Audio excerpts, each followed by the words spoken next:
What's your name, handsome? I'm Donald Trump. Donald Trump, nice to meet you. Roy Cohn.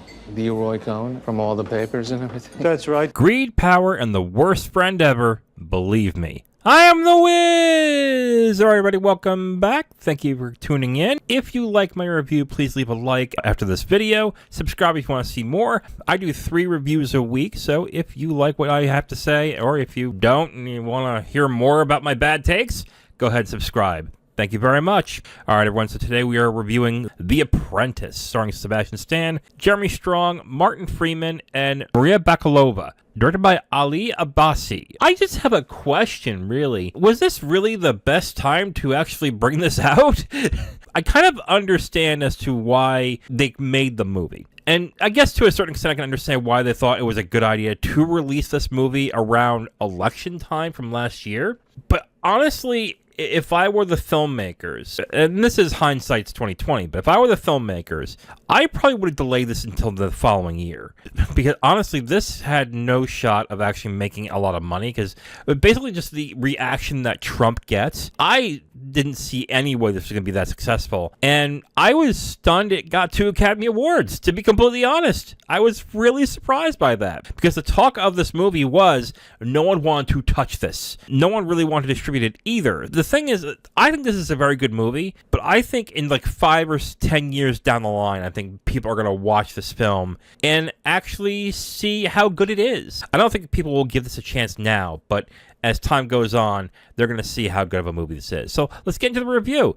Basically, the story is about Donald Trump in the 70s, played by Sebastian, who befriends a lawyer named Roy Cohn, who is played by Jeremy Strong. Basically, the film is about Cohn, who is I guess I can say, it's a complete slime ball. He does some dirty, underhanded things in this movie. And it basically is a story of a corrupting influence on a person and what that begets from there. And I think the story of a corrupting influence and what becomes of that is a very interesting take on the mythology of Donald Trump. There are things that this film does very well. The film has an aspect ratio of 4:3, but they also implement filters in this. It has a lot of film grain, and on top of that, it has scanline filters that I thought was actually a very interesting look. I think the film grain really enhances the look in the 70s of New York, of that dirty, grungy, very unsafe feeling of New York at that time,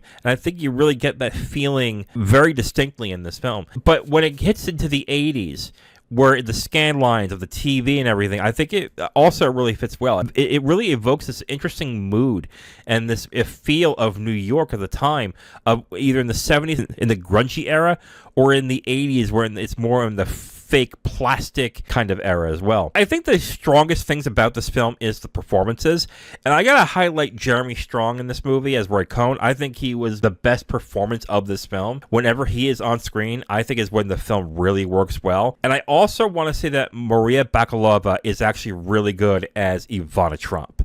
Her performance is key for one main reason, and it is the window of seeing the darkening of Donald Trump's soul as the film goes on. And of course, there's one key scene that shows that. I will not spoil it, but honestly, if you've been into politics and you know a little bit about Donald Trump, you probably know what that is. I do have a couple problems with the film. I think the callbacks to present day seems unnecessary in this film. There are a lot of things in this film that if you've been paying attention to Trump and politics in the past 10 years, that you are going to hear certain phrases and words and go, I see what they did there. And they do it a little too much in this film. Unless you haven't been paying attention, which God bless you if you haven't, I think that will be a little annoying. I guess problem is not really the right word. I have a mixed reaction to Sebastian Stan's performance as Donald Trump. I think in the beginning it was kind of like a blank slate kind of performance. He just looks a little like Donald Trump in the beginning if he were younger, but then in the end it kind of felt more like an impression of sorts. It's not bad, but I didn't really feel like I was watching a character. I was more or less watching a caricature of somebody who is copying somebody to the nth degree. That also might just be the character of Donald Trump in this movie himself, is that he doesn't really have his own personality. He just emulated a personality personality of success in order to become successful into this great degree. But if I'm being honest, it's Stan's performance that I wish there was more depth to that, and it doesn't really feel like there is much there other than that he does a pretty damn good impression of Donald Trump as the film goes into a close. But like I said in the beginning of this review, I think the biggest error this film made was releasing around the time of the election. Because I feel like if this was released maybe a few years later, maybe in 2025, if this was released, I think this would have had a better chance of being successful and having more people watching it. But at the time that it was released, I think a lot of people just decided to ignore it and not even give it a shot, which they should give it a shot. I think this is a very good movie. But like I said, I did have some minor issues with it. But overall, I did enjoy it. I thought it was a very good movie. So if you are interested, I would say check it out. All right, so before I get into my rating, let's talk about what other people thought about this film. Letterboxd users has this at a 3.6 out of 5. Rotten Tomatoes has this at an 82%, and this was nominated for 2 Academy Awards. It's Best Actor for Sebastian Stan, and Best Supporting Actor for Jeremy Strong. I really think Maria Bakalova should have gotten nominated for Best Supporting Actress, but that's just me. I'm giving this movie a 3.5 out of 5. Again, the performances of Strong and Bakalova are very good in this film. I think the story of a corrupting influence and the spread that it leaves as it goes forward, I think is very good. And the way that the filters and the way that the film is shot evokes this really interesting feel of New York in both the 70s and 80s, I think was very well done.